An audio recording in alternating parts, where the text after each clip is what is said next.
ہاتھ پیر دھلا دوں، یہ پانی ہمارا ہی ہے۔ حضرت ابراہیم علیہ السلام کہتے ہیں ٹھیک ہے۔ حضرت حاجرہ رضی اللہ تعالیٰ عنہ آپ کا سر دھلاتی ہیں، ہاتھ پیر دھلاتی ہیں، اس کے بعد حضرت ابراہیم علیہ السلام پھر واپس ہو جاتے ہیں۔ پھر آپ دیکھتی ہیں، پھر جب اونٹ نیچے جاتا ہے پہاڑی سے، پھر آپ ٹکٹکی باندھ کر دیکھتی ہیں حضرت ابراہیم علیہ السلام جا رہے ہیں۔ اب کیا ان کے دل پر گزرتی ہوگی کہ حضرت ابراہیم علیہ السلام جا رہے ہیں، اتنی مدت کے بعد آئے، چند منٹ بھی نہیں رکے، تھوڑی دیر رکے، اونٹ پر بیٹھے ہی بیٹھے پھر واپس چلے آئے۔ کچھ دنوں کے بعد آپ کو خواب آنے لگے۔ جب حضرت اسماعیل تھوڑے بڑے ہوئے تو آپ کو خواب آنے لگے کہ اپنی قیمتی چیز اللہ کی راہ میں قربان کرو۔ آپ نے اونٹ قربان کر دیے، کئی اونٹ قربان کر دیے، لیکن پھر وہ مسلسل خواب آتے رہے کہ اللہ کی بارگاہ میں اپنی قیمتی چیز قربان کرو۔ حضرت ابراہیم علیہ السلام نے سوچا کہ اسماعیل سے قیمتی چیز میری نگاہوں میں کوئی نہیں ہے، لگ رہا اللہ تعالیٰ کا اشارہ حضرت اسماعیل کی طرف ہے۔ تو آپ نے گھر سے چھری لی، چھری لینے کے بعد پھر آپ اتنی مدت 1 مہینہ کا سفر کر کے 1500 کلومیٹر کا سفر کر کے حضرت حاجرہ رضی اللہ تعالیٰ عنہ جہاں رہتی تھیں وہاں پر گئے۔ جانے کے بعد بیٹے سے ملاقات ہوئی۔ جب بیٹے نے دیکھا کہ یہ میرے باپ ہیں، گلے سے لپٹ کے روئے۔ حضرت ابراہیم علیہ السلام نے حضرت حاجرہ سے کہا کہ بچے کو سیر کے لیے لے جا رہے ہیں۔ حضرت اسماعیل سے کہا چلو سیر کر کے آتے ہیں، گھوم کر آتے ہیں۔ حضرت اسماعیل علیہ السلام کو لیا آپ نے اور آپ نکل گئے۔ جہاں پر شیطان کو کنکریاں مارتے ہیں، حج میں جاتے ہیں تو جہاں پر شیطان کو کنکریاں مارتے ہیں، جب وہاں پر حضرت ابراہیم علیہ السلام پہنچے تو آپ ٹھہر گئے، کیونکہ آپ کو اللہ تعالیٰ کی بارگاہ میں حضرت اسماعیل کو قربان کرنا تھا۔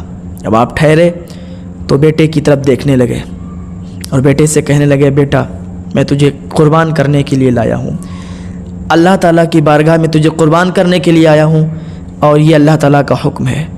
بہت چھوٹا سا 4-5 سال کا بچہ اپنے باپ کی طرف دیکھتا ہے اور کہتا ہے بابا تو پھر دیر کس بات کی ہے، دیر کس بات کی ہے، قربان کیجئے۔ لیکن ہاں میری ماں بھی تو ہے، میری ماں کو جب پتہ چلے گا تو وہ بہت اس کو افسوس ہوگا۔ اپنے کرتے کو اتارتے ہیں اور کہتے ہیں یہ میرا کرتا لیجئے اور میری ماں کو دے دینا، میری ماں جب مجھے یاد کر کے روئے گی تو اس کرتے کو دیکھ لے گی تو اس کا غم ہلکا ہو جائے گا۔ بابا چلو پھر مجھے قربان کرو، اللہ کی راہ میں جب آپ قربان کرنے کے لیے جا رہے ہیں تو میں بھی راضی ہوں، میں بھی تیار ہوں۔ کیسا ہوگا وہ بیٹا اور کیسی ہوگی وہ ماں جس نے اپنے بچے کی اتنی اچھی تربیت کری ہوگی۔ تو حضرت ابراہیم علیہ السلام اپنی چھری کو نکالتے ہیں تو حضرت اسماعیل کہتے ہیں کہ بابا آنکھوں پر پٹی باندھ لیجئے، کہیں محبت پدری جوش مارے اور آپ مجھے قربان نہ کریں۔ تو بابا آپ آنکھوں پر پٹی باندھ لیجئے۔ حضرت ابراہیم علیہ السلام آنکھ پر پٹی باندھ لیتے ہیں اور حضرت اسماعیل علیہ السلام کی آنکھوں پر بھی پٹی باندھ دیتے ہیں تو چھری چلا دی۔ جب آپ نے چھری چلائی، چھری کی کیا مجال کہ اسماعیل کی گردن کو کاٹ دے، چھری گٹھل ہو گئی۔ پھر حضرت اسماعیل نے چھری چلائی، چھری نہیں چلی تو حضرت ابراہیم علیہ السلام وہاں سے اٹھے اور ایک پتھر پر چھری کو تیز کرنے لگے۔